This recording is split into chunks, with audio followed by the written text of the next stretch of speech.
사람은 본래 태어났을 때부터 선하다라고 말하는 이 성선설과 사람은 본래 태어났을 때부터 악하다라고 말하는 이 성악설, 여러분은 어떤 것이 맞다고 생각되십니까? 어떤 게 맞다고 생각하시나요? 헷갈리시죠? 답이 있는 건 아닙니다. 모 예능 프로그램에서 이 주제를 가지고 한번 토론한 것을 본 적이 있는데요. 이 두 그룹으로 나누어서 이 제작진들을 설득하는 게임이었는데, 이 토론 전에 이 제작진들에게 성선설과 선악설에 대해서 투표하게 한 다음 이 사람들이 이렇게 예능에서 이렇게 토론한 이후에 다시 제작진한테 말해서 어떤 것을 지지하십니까? 라고 물어보는 것. 그래서 이 표를 많이 빼앗아 오는 팀이 승리하는 게임이었습니다. 결과가 어떻게 됐을 것 같으신가요? 성선설 팀이 이겼을까요? 아니면 성악설 팀이 이겼을까요? 악설. 네, 그렇습니다. 성악설 팀의 완벽한 승리였습니다. 사실 사람은 본래 선한 존재인데 타락한 것이다를 설명하는 것보다 본래 악한 존재인데 선하기 위해서 노력하는 것이다 라고 설명하는 것이 더 쉬워 보였습니다. 그리고 심지어 우리는 악인의 형통함을 보고 있지 않습니까?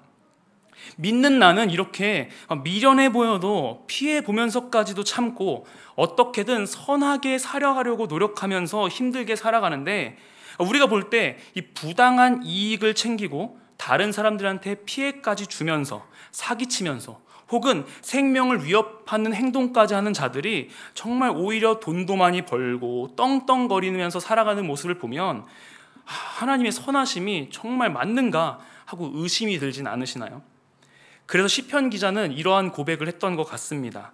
시편 73편 1절에서 9절 말씀인데요. 제가 가진 성경으로는 구약성경 854페이지에 기록되어 있고요. 저 한 절, 여러분 한 절, 그리고 마지막은 같이 봉독하도록 하겠습니다. 하나님이 참으로 이스라엘 중 마음이 정결한 자에게 선을 행하시나 나는 거의 넘어질 뻔하였고 나의 걸음이 미끄러질 뻔하였으니 이는 내가 악인의 형통함을 보고 오만한 자를 질투하였음이로다. 그들은 죽을 때에도 고통이 없고 그 힘이 강건하며 사람들이 당하는 고난이 그들에게는 없고 사람들이 당하는 재앙도 그들에게는 없나니 그러므로 교만이 그들의 목걸이요 강포가 그들의 옷이며 살찜으로 그들의 눈이 솟아나며 그들의 소득은 마음의 소원보다 많으며 그들은 능욕하며 악하게 말하며 높은 데서 거만하게 말하며 그들의 입은 하늘에 두고 그들의 혀는 땅에 두루 다니도다. 아멘. 이 시편 기자도 이 선에 대한 물음이 있었던 것 같습니다. 왜냐하면 이 시편 기자 역시 악인의 형통함을 보았기 때문입니다. 하나님은 공의의 하나님이시라는 것을 잘 알고 있는데 이해가 되지 않았던 것입니다. 그랬던 이 시편 기자는 이 73편의 하반부에 가서 그 답을 찾습니다. 답이 궁금하신 분들은 꼭 73편을 읽어보시기 바랍니다. 물론 우리가 지금 찾아보면서 바로 그 답을 알 수 있지만 답안지를 보는 것만으로는 우리 것으로 만들 수는 없으니까요. 다시 앞서 이야기한 이 성선설과 성악설로 가보면요, 둘 다 그럴듯해 보입니다. 그리고 세상이 돌아가는 모습을 보면 하나님의 선하심도 의심됩니다. 모든 것을 창조하신 하나님이라면 악까지 창조하신 것이 되며, 그렇다면 악을 창조하신 하나님은 선하신가? 라는 이러한 생각을 하게 되는 것이죠. 이런 이야기를 신학적 용어로는 신정론이라고 하는데요. 학자들 간의 이야기도 분분하고 이 피조물인 인간으로서는 완벽하게 이해할 수 없는 그런 영역이기도 합니다. 이곳에서 이론적인 부분들을 살펴보고자 함은 아니고요.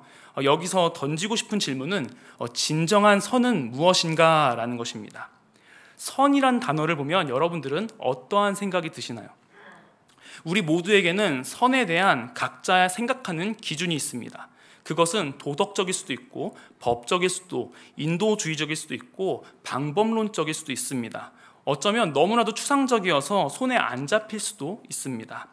여기서 중요한 것은요, 우리가 각자 생각하는 그 선이 개념이 너무 다르기 때문에 내가 생각하는 선이 타인에게는 선이 아닐 수 있다는 것, 그리고 그것이 더 나아가 상대방에게는 악으로 다가올 수 있다는 것에 있습니다. 그렇다면 우리는 무엇으로 그 선을 기준을 삼아야 할까요? 우리는 믿는 사람들이니까 당연히 성경에서 말하는 선을 기준으로 삼아야겠죠. 그래야 오늘의 본문 그리고 성경이 말하는 선을 행하고 선을 따라야 하는 것이 무엇인지를 알게 될 것입니다. 성경에서 선에 대한 가장 명확한 기준이 되는 말씀이 있습니다. 시편 107편 1절 말씀입니다. 다 같이 한번 봉독하도록 하겠습니다. 시작. 여호와께 감사하라. 그는 선하시며 그 인자하심이 영원함이로다. 아멘. 하나님의 본질 자체가 선입니다. 그리고 이 또한 우리가 생각하는 도덕적, 법적, 인도주의적, 방법론적 선이 아닙니다. 하나님 자체가 선이시며 기준이시라는 것입니다. 그렇기 때문에 하나님이 행하시는 모든 일은 선하시며 하나님의 모든 뜻은 선하신 것입니다. 우리가 생각하는 선과 하나님의 선이 다른 기준을 가지고 있다는 사실을 알게 되었을 때 그제서야 우리가 진정한 선에 대한 개념을 알게 됩니다. 우리는 보통 선을 생각할 때 도덕적이거나 윤리적이거나 합법적인 것을 생각합니다. 그런데 하나님의 선은 그것보다 더 큰 개념입니다. 어쩌면 우리의 일생 동안 완벽하게 이해할 수 없는 큰 개념입니다. 제가 왜 이렇게 이야기하냐면요, 솔직히 성경의 수많은 이야기들을 읽어보았을 때 하나님은 우리가 생각하는 그 기준에 해당하지 않는 도덕적이고 윤리적이지 않은 그런 선을 행하지 않는 그런 모습들을 발견하게 되기 때문입니다. 우리의 기준으로 하나님을 바라볼 땐 구약의 하나님은 보복하시고 벌하시는 하나님이시고 신약의 하나님은 뭔가 은혜와 사랑의 하나님으로 느낍니다. 구약 시대의 하나님과 신약 시대의 하나님이 다른 존재인 것처럼 느껴지기도 하고 불변하시고 영원하신 그 하나님이 아니라 어쩌면 시간이 지날수록 변하고 성숙해지고 마음밭이 뭔가 넓어지는 것만 같은 그런 하나님같이 느껴집니다. 특히 그래서 우리는 구약을 좀 더 살펴볼 필요가 있습니다. 먼저 하나님은 우리가 생각하는 도덕적이고 윤리적인 모습, 간단히 말해서 하나님 말씀에 순종하면 살리시고 순종하지 않으면 벌하시는 모습을 볼 수 있습니다. 그래서 하나님의 명령에 순종하지 않았던 아담을 에덴 동산에서 추방시키셨고 노아의 시기에 이 죄악 가운데 있었던 사람들을 홍수로 쓸어버리시기도 하셨으며 하나님을 원망했던 이 이스라엘 백성들에게 이 불뱀을 보내셔서 많은 백성들을 죽이기까지 하십니다. 그런데 이렇게 구약의 하나님을 인과응보의 하나님으로 바라보기엔 이상한 부분들이 좀 있습니다. 왜냐하면 며느리 다말과 동침한 유다를 사용하셨고 더구나 여러분들이 이미 잘 알고 있는 이 살인죄와 강간죄를 모두 다 저지른 이 다윗도 이 타락한 죄를 지은 자들도 하나님께서 사용하셨기 때문입니다. 이쯤 되면 우리가 생각하는 선과 하나님의 선의 기준이 매우 다름을 알 수 있습니다. 그렇다면 하나님의 선의 기준, 하나님의 뜻은 무엇일까요? 가장 먼저는 다시 말해서 하나님 자체가 선의 기준이십니다. 우리 눈에는 선이 아닌 것 같을지라도 그것은 우리 개념 안에 있는 선일 뿐 하나님의 선이 아닙니다. 자꾸만 우리는 우리의 기준으로 하나님의 선을 결정하고 그렇게 행하지 않는 하나님을 보게 되었을 때 와, 어떻게 하나님이 선하실 수 있습니까? 어떻게 하나님 그런 일들을 행하신 당신이 선하다고 말할 수 있습니까? 라고 원망하기도 합니다. 하지만 이런 모습은 하나님을 우리가 생각하는 우리가 정의하는 이 선에 가두는 행위이며 우리가 하나님 위에 서서 하나님을 재판하는 위치에 서 있는 아주 위험한 교만한 모습인 것입니다. 하나님의 선을 이해하기에 가장 어려운 부분이 바로 이 부분인 것 같습니다. 그렇지만 너무나도 당연한 것이죠. 만약에 여기서 하나님을 온전하게 이해할 수 있는 사람이 존재한다면 그 사람이 이해하는 하나님은 더 이상 초월적인 하나님이 아닐 것입니다. 인간의 이성에 갇힌 하나님이며 진짜 하나님이 아닐 것입니다. 그렇다면 우리의 이해의 범위를 넘어서는 선은 뒤로 하고요. 우리가 이해할 수 있는 선의 기준은 무엇일까요? 좀 더 구체적으로 하나님께서 사람을 지으셨고 그리고 자신의 피조물이 자신의 뜻대로 살아가지도 않음에도 불구하고 이 인간을 완전히 멸하시지 않으시는 이유가 무엇일까요?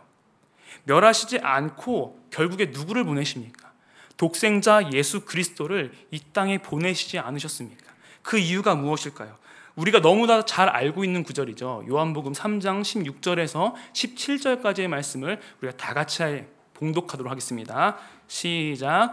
하나님이 세상을 이처럼 사랑하사 독생자를 주셨으니 이는 그를 믿는 자마다 멸망하지 않고 영생을 얻게 하려 하심이라. 하나님이 그 아들을 세상에 보내신 것은 세상을 심판하려 하심이 아니요 그로 말미암아 세상이 구원을 받게 하려 하심이라. 아멘. 바로 우리를 살리기 위함이 아닐까요? 우리를 구원하고자 함이 아니셨을까요? 죽을 수밖에 없던 우리들, 어둠 속에 속했던 우리들을 빛에 속하도록 만들어주시기 위함이 아니었을까요? 영혼 구원, 이것이 바로 하나님께서 원하셨던 하나님의 뜻이고 하나님의 선입니다. 성경을 통틀어 하나님께서는 인간의 구속사의 선을 벗어나는 일을 행하지 않으십니다. 우리가 이 관점으로 아담을, 노아를, 이스라엘 백성들을 보면 하나님이 얼마나 선하시며 얼마나 영혼의 구원을 바라시며 그 사랑이 얼마나 큰지를 알 수 있습니다. 이것을 이해한 요셉의 고백이 우리의 고백이 되어야 할 것입니다. 요셉의 고백은 이렇죠. 창세기 50장 20절 말씀 함께 읽어보도록 하겠습니다. 시작. 당신들은 나를 해하려 하였으나 하나님은 그것을 선으로 바꾸사 오늘과 같이 많은 백성의 생명을 구원하게 하시려 하셨나니. 아멘. 이 창세기 요셉의 이야기는 우리가 많이 들어봤고 잘 알고 있는 이야기입니다. 요셉은 이 야곱이 노년에 얻은 아들이다 보니까 다른 아들보다 그를 더 사랑해서 채색 옷을 입히기도 했고 편애를 했죠. 그래서 그의 형들이 요셉을 질투하게 되었고요. 그들은 이 요셉을 죽이려고까지 했습니다.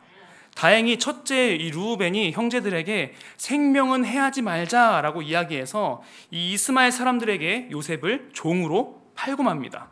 여기서 이 형제들의 생각과 행동은 어떻습니까?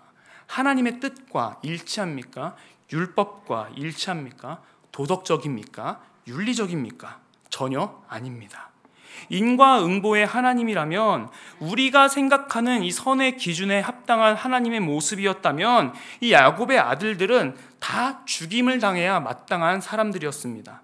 그런데 어떻습니까? 요셉의 고백같이 오히려 하나님께서는 그 형들의 악한 마음을 선으로 바꾸사 많은 사람들의 생명을 구원하는 일에 사용하지 않으셨습니까? 물론 우리는 요셉이 그런 고백을 하게 되기까지 과거에는 어떠한 마음을 가지고 있었는지를 모르고 어떠한 마음으로, 어떠한 아픔으로, 어떠한 고민으로 살아갔는지 알 수 없습니다. 성경을 통해서 우리가 그 이면에 보여지는 그 모든 것들, 그 감정들, 그 생각들을 다 알 수는 없지만 결국 그의 삶의 마지막은 하나님께서 이 모든 상황을 선으로 바꾸셨다라고 고백하는 것입니다. 영혼 구원, 이 구속사를 기준으로 삼는 선을 이해할 때 이 오늘의 본문의 방향성도 이해할 수 있습니다. 오늘의 본문 다시 한번 보겠습니다. 데살로니가전서 5장 15절 말씀을 함께 읽어보도록 하겠습니다. 시작. 삼가 누가 누구에게든지 악으로 악을 갚지 말게 하고 서로 대하든지 모든 사람을 대하든지 항상 선을 따르라. 아멘. 악을 악으로 갚지 않는 것도 중요하지만 모든 사람을 대할 때 항상 선을 따라야 합니다. 그리고 그 선은 앞에서 간단하게 살펴봤듯이 그 사람의 영혼 구원과 나의 영혼의 구원을 위한 선입니다. 즉 다시 말하면 그 사람이 하나님과 멀어지는 죄를 범하지 않고 나 또한 그런 죄를 범하지 않기 위해서 궁극적으로 우리 모두가 하나님의 뜻 가운데 그 선하심 가운데 순종하고 연합하여 하나님의 나라를 이루어 가야 하는 것입니다. 그 일을 이루기 위해 오늘 본문 이후에 있는 우리가 너무 잘 알고 있는 말씀이 따라옵니다. 항상 기뻐하고 쉬지 말고 기도하고 범사에 감사하라. 우리가 이렇게 할 수 있는 당위성은 하나님께서 몸소 우리에게 그 모습을 보여주셨기 때문입니다. 피조물인 인간이 창조주인 하나님께 지을 수 있는 가장 큰 죄가 무엇이라고 생각하십니까? 바로 하나님을 죽이는 일이 아닌가라는 생각이 들었습니다. 그런데 이미 인간은 이 하나님이신 예수 그리스도를 죽임으로 가장 큰 죄를 저질렀습니다. 우리는 요즘 시대를 살아가면서 부모를 죽이는 이 폐륜적 범죄를 지르는 사람들을 많이 보게 됩니다. 그것에 대한 우리의 반응이 어떻습니까? 어떻게 그런 사람이 존재하는가? 저런 사회악은 당장 사라져야 합니다. 사형제도를 부활시켜서 당장 죽여야 합니다. 그리고 그렇게 말하는 게 참 당연하게 느껴지지 않습니까? 인간이 인간을 죽이는 일에도 우리의 반응은 이러한데, 피조물이 이 창조주이신 하나님 예수 그리스도를 죽인 일은 정말로 상상할 수도 없는 일이었습니다. 그러나 그것에 대한 하나님의 반응은 어땠습니까? 인간으로서 하나님께 지을 수 있는 가장 큰 죄, 하나님이신 예수 그리스도를 십자가에 죽인 그 사건을 오히려 모든 인류를 구원하시는 하나님의 최고의 선으로 바꾸시지 않으셨습니까? 이것이 바로 하나님의 선입니다. 하나님의 기준입니다. 우리는 살면서 여러 가지 예기치 못하는 상황들을 만나게 됩니다. 또한 나와는 다르고 나와 맞지 않는 사람들을 많이 만납니다. 그럴 때마다 우리는 그러한 상황이나 사람들을 나에 대한 공격으로 받아들이기도 하며 그 당시 나에게 몰아치는 이 감정으로 대처할 때가 참 많습니다. 이러한 모습이 결국에는 이러한 상황과 환경으로 나를 몰아가신 하나님을 원망하기까지 됩니다. 그리고 나의 마음을 아프게 하는 상황들이 앞으로 또한 펼쳐지지 않으리라는 법도 없습니다. 그러나 이제 바라는 것은 우리의 이성과 가치관에 국한되어 있는 선이 아니라 하나님의 구속사의 선을 기억했으면 좋겠습니다. 그래서 이해할 수도 없고 가슴이 답답하고 정말 하나님이 살아 계신지, 정말 나를 향한 사랑이 있는지 가슴이 또한 답답하고 나를 위해 정말 일하시는지 그런 것들이 의심될 때조차도 하나님이 원망스러운 순간들이 찾아올지라도 우리의 마지막 고백은 요셉의 고백이 되었으면 좋겠습니다. 하나님이 그 모든 순간들을 다 하나님의 선으로 바꿔주실 것입니다. 하나님은 우리의 깊은 속까지 다 아시며 머리털 세신 바 되시며 우리를 끝까지 포기하지 않으시며 구원의 길로 인도하여 주시는 그런 신실하신 하나님이십니다. 우리 이 시간 우리를 만드시고 우리를 누구보다도 이해하시며 한없는 사랑으로 안아주시는 주님을 찬양하고 기도하는 시간을 갖도록 하겠습니다.